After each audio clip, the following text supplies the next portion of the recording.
Hello, আসসালামু আলাইকুম প্রিয় ভিউয়ার্স, আপনারা সবাই কেমন আছেন? আশা করি সবাই ভালো আছেন।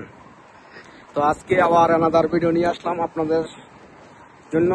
যারা ডেনমার্কের সিনারি, ডেনমার্কের ভিউ দেখতে চান এবং যারা আমার পেজটাকে খুবই সাপোর্ট করেন এবং চ্যানেলটাকে খুব সাবস্ক্রাইব করেন এবং দেখেন অল টাইম, তাদের জন্য আজকের এই ভিডিওটা। তো আমরা দেখতেছেন, আমরা যে এখন যাইতেছি একটু ঘোরার জন্য, কারণ সপ্তাহ তো জানেন আমরা ডেনমার্কের মধ্যে 2 দিন অফ ডে থাকে। তো আজকে আমরা একটু সেকেন্ড অফ ডে, রবিবার যেতেছি সামনে একটু ঘোরার জন্য। তো সবাইকে নিয়েই একসাথে ঘোরার জন্য আমরা রওনা দিলাম। তো মনুল ভাই যদি আজকে কিছু বলতে চায়, সেই মনুল ভাইয়ের কাছে কিছু জিজ্ঞাসা আছে। মনুল ভাই, কি অবস্থা, কি খবর? এই তো আছি আলহামদুলিল্লাহ ভালো। কি অবস্থা আপনার মাসুদ ভাই? এই তো ভাই ইনশাল্লাহ আছি, ভালো আছে, আপনার দোয়া ইনশাল্লাহ। তো মনির ভাই, কি খবর টবর আপনার? এই তো আলহামদুলিল্লাহ আল্লাহর রহমতে খুবই ভালো আছি। চলতেছে ডেনমার্কে তো 1.5 মাস হয়ে গেল। 1.5 মাসে কি আপনি স্যালারি পাইলেন কিনা? স্যালারি তো পাইছি, আচ্ছা, স্যালারি একটা পাইছি। তো কেমন স্যালারি কেমন? আলহামদুলিল্লাহ খুবই ভালো। স্যালারি এখন কত পাইছি সেটা তো বলা যাবে না, সেটা বলা যাবে না, ঠিক আছে, ওইটা আলহামদুলিল্লাহ। তবে আলহামদুলিল্লাহ খুবই ভালো।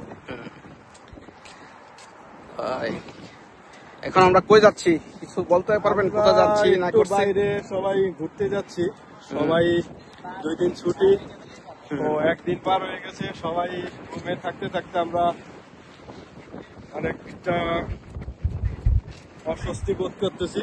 তো এই জন্য সবাই একটু বাইরে ঘোরাঘুরির জন্য যাচ্ছি এবং সাথে মার্কেটে যাব, একটু কেনাকাটাও করব, সবাই মিলে এনজয় করব। একটু ক্যামেরার দিকে লোক দিয়েন, ঠিক আছে?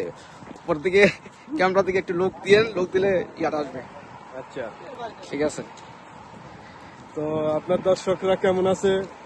হ্যাঁ, আমার দর্শক, আমার যে ফলোয়ার্স আর সাবস্ক্রাইবার, যেহেতু আমি এই ভিডিওটা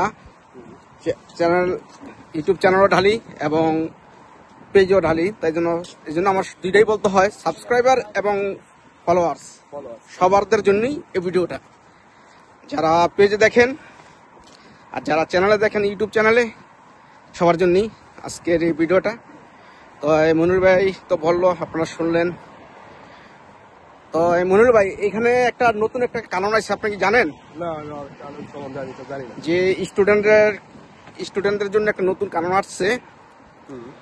এখানে আগে যারা স্টুডেন্ট আসতো, আচ্ছা, তারা ডিপেন্ডার বা স্পাউজার নিয়ে আসতে পারতো, ঠিক আছে, কিন্তু এখন সেই কানুনটা ওটা চেঞ্জ করে দিছে।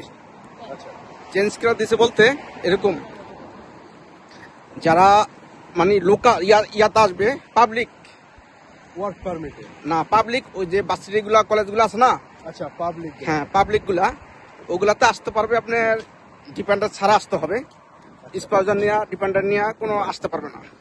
আর যেগুলা গভর্নমেন্ট আছে, ওগুলোর মধ্যে যারা আসবে তারা স্পাউস নিয়ে আসতে